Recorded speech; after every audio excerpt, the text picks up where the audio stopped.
नमस्कार दोस्तों, स्वागत है आपका आज के मुख्य समाचार में, जिसमें सबसे पहली और बड़ी खबर में आपको बताएंगे कि किसानों ने की वार्ता की पहल। संयुक्त किसान मोर्चा ने पीएम मोदी को लिखा पत्र और फिर बातचीत शुरू करने की उठाई है मांग। दूसरी बड़ी खबर में जिक्र बिहार का। पटना हाईकोर्ट कोरोना की इलाज की सुविधाओं को लेकर हो गया गंभीर और मांग लिया ईएसआईसी अस्पतालों का पूरा ब्यौरा। और तीसरी बड़ी खबर में आपको बताएंगे कि भाजपा के टूल किट के आरोपों पर राहुल गांधी ने कांग्रेस के नेताओं को लगाई जमकर लताड़। दोस्तों, हर एक खबर की गहराई में आपको ले जाएंगे, लेकिन उससे पहले अगर आप भी मोदी सरकार की नीतियों का खुलकर विरोध करते हैं तो आप अभी इस वीडियो को लाइक कीजिए और इस लाल बटन को दबा के चैनल को फ्री में सब्सक्राइब करके घंटी बजाकर कमेंट में लिखिए जय हिंद। दोस्तों, रुक करते हैं तमाम बड़ी खबरों की तरफ। किसानों ने की वार्ता की पहल। संयुक्त किसान मोर्चा ने पीएम मोदी को लिखा पत्र, फिर बातचीत शुरू करने की मांग। जी हां दोस्तों, सरकार व किसानों के बीच पिछले 4 माह से बंद बातचीत दोबारा शुरू होने की उम्मीद है। किसानों ने बातचीत शुरू करने की पहल करते हुए प्रधानमंत्री नरेंद्र मोदी को पत्र भेजा है। संयुक्त किसान मोर्चा ने कोरोना के बीच चल रहे धरने को किसानों की मांग पूरी करने के बाद खत्म कराने का प्रस्ताव केंद्र सरकार के सामने रखा है। बता दें कि केंद्र सरकार की ओर से पहल न करने की वजह से वार्ता अटकी थी। अब किसानों के पत्र के बाद दोबारा शुरू होने की उम्मीद है। कृषि कानून रद्द कराने की मांग को लेकर दिल्ली की सीमाओं पर बैठे किसानों को 6 महीने होने वाले हैं। इस बीच सरकार व किसानों के बीच 11 दौर की बातचीत हो चुकी है, लेकिन इसके बावजूद कोई समाधान नहीं निकला। सरकार व किसानों के बीच आखिरी दौर की बातचीत 12 जनवरी को हुई थी और उसके बाद से बातचीत का रास्ता बंद पड़ा है। बता दें कि केंद्र सरकार से प्रस्ताव मिलने के बाद ही किसान बातचीत के लिए जाने को तैयार थे। वहीं सरकार ने साफ कर दिया था कि अगर किसान बातचीत करना चाहते हैं तो वह आगे आए। इसलिए ही पिछले 4 माह से बातचीत का रास्ता नहीं खुल रहा। अब वह रास्ता खुलता दिख रहा है, क्योंकि संयुक्त किसान मोर्चा ने बातचीत शुरू करने के लिए प्रधानमंत्री नरेंद्र मोदी को पत्र भेजा है। संयुक्त किसान मोर्चा के सदस्य बलवीर सिंह राजेवाल, दर्शन पाल, गुरनाम सिंह चढ़ूनी, जगजीत सिंह दल्लेवाल, जोगिंदर सिंह उग्राहा, युद्धवीर सिंह, योगेंद्र यादव, अभिमन्यु कोहाड़ की तरफ से भेजे गए पत्र में कहा गया है कि जिस तरह से कोरोना चल रहा है, ऐसे में सरकार बातचीत करके किसानों की समस्या का समाधान करे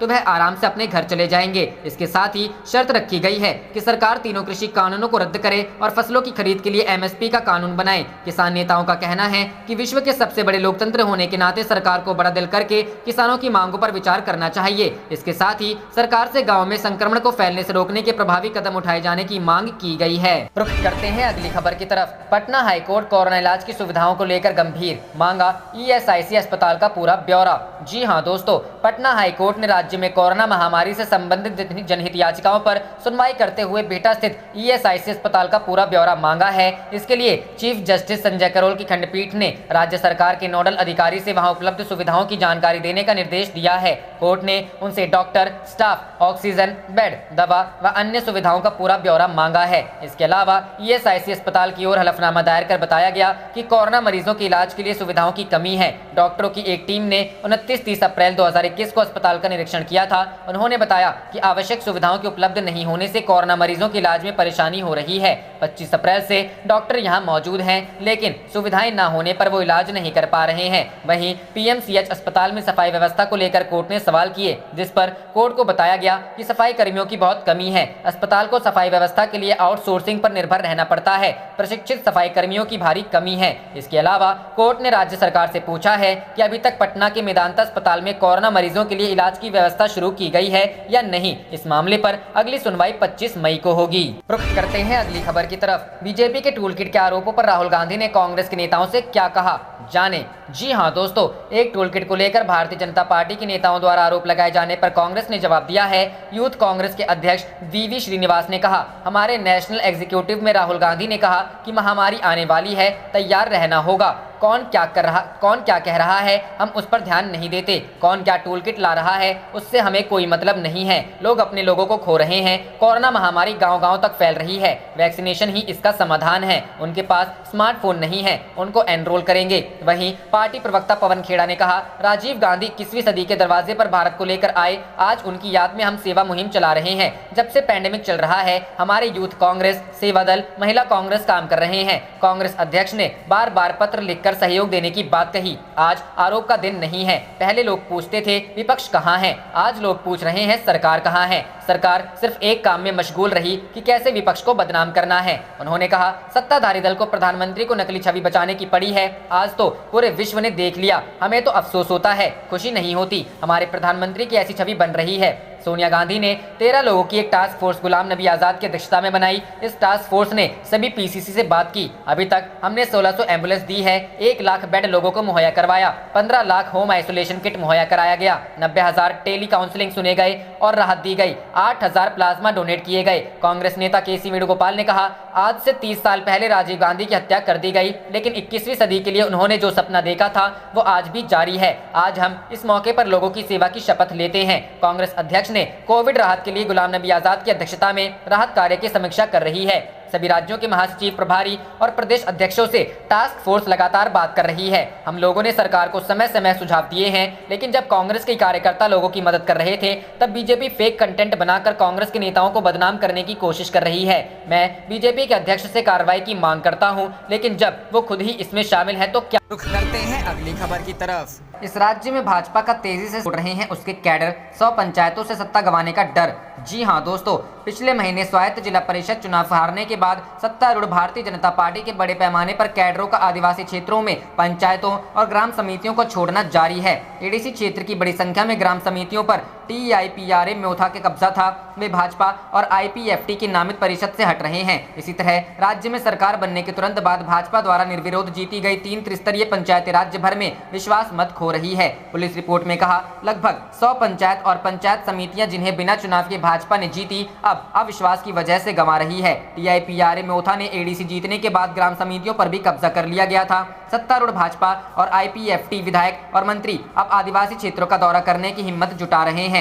सत्तारूढ़ दल के खिलाफ बगावत कर 4 निर्वाचित पंचायत सदस्यों और कई बूथ स्तरों के नेताओं सहित सत्तारूढ़ भाजपा के 150 परिवारों के 450 मतदाताओं ने सिपाही जला जिले के कमला सागर विधानसभा क्षेत्र के पूर्वी गाकुल नगर क्षेत्र में पार्टी छोड़ दी। उन्होंने राज्य में भाजपा युवा मोर्चा कार्यकर्ताओं पर अत्याचार, कुशासन और अराजकता तथा राज्य में कानून व्यवस्था चौपट हो जाने का आरोप लगाया है। रुख करते हैं अगली खबर की तरफ। सोनिया राहुल की वर्चुअल मौजूदगी में किसानों को आज मिलेगी न्याय की पहली किस्त। जी हां दोस्तों, पूर्व प्रधानमंत्री राजीव गांधी की पुण्यतिथि पर 21 मई को सांसद सोनिया गांधी व राहुल गांधी की वर्चुअल मौजूदगी में छत्तीसगढ़ के किसानों को राजीव गांधी किसान योजना की पहली किस्त मिलेगी। मुख्यमंत्री भूपेश बघेल अपने मंत्रिमंडल के सदस्यों के साथ दोपहर 12 बजे अपने निवास कार्यालय में सबसे पहले पूर्व प्रधानमंत्री राजीव गांधी के तैल चित्र पर पुष्पांजलि अर्पित करेंगे। इसके बाद प्रदेश के 22 लाख किसानों को कृषि आदान सहायता राशि की प्रथम किस्त के रूप में 1500 करोड़ रुपए, गोधन न्याय योजना के तहत राज्य के करीब 72,000 पशुपालकों को गोबर खरीदी के एवज में 7 करोड़ 17 लाख रुपए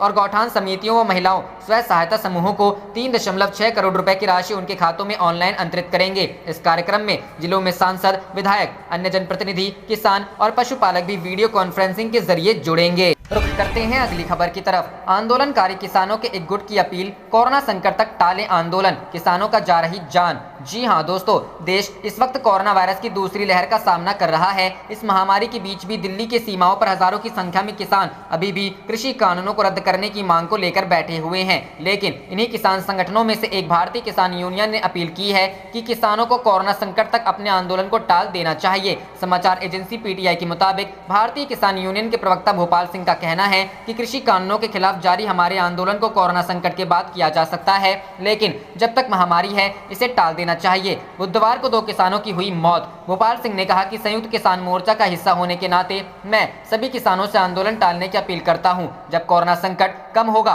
तब हम फिर से तीनों कृषि कानूनों के खिलाफ और MSP पर कानून की मांग को लेकर अपना आंदोलन शुरू करेंगे। भोपाल सिंह के मुताबिक बुधवार को ही सिंगू बॉर्डर पर 2 किसानों की कोविड के कारण मौत हुई है। ऐसे में हम इस लड़ाई से पीछे हटने की बात नहीं कर रहे हैं, बल्कि बस ये अपील है कि कोविड तक इसे टाल दिया जाए। अगर कोरोना से हमारे किसान मरते रहे तो फिर आंदोलन का हिस्सा कौन बनेगा। पिछले साल से जारी है किसानों का आंदोलन। आपको बता दें कि केंद्र सरकार द्वारा लाए गए तीनों कृषि कानूनों के खिलाफ पिछले साल से ही किसानों का आंदोलन जारी है। दिल्ली की अलग अलग सीमाओं, गाजीपुर, टिकरी, सिंगू बॉर्डर पर हजारों किसान डटे हुए हैं। किसानों और सरकार के बीच कई दौर की बातचीत भी हुई, लेकिन कोई सफलता नहीं मिली है। हालांकि लंबे वक्त से दोनों पक्षों में बातचीत का दौर बंद है। किसान का ये आंदोलन तब चल रहा है जब देश कोरोना की दूसरी लहर का सामना कर रहा है। शुक्रवार को भी भारत में 2.5 लाख से अधिक नए केस आए, जबकि 4,000 से अधिक मौतें दर्ज की गई हैं। भारत में इस वक्त भी 30 लाख से ज्यादा कोविड के एक्टिव केस हैं, जो चिंता का विषय है।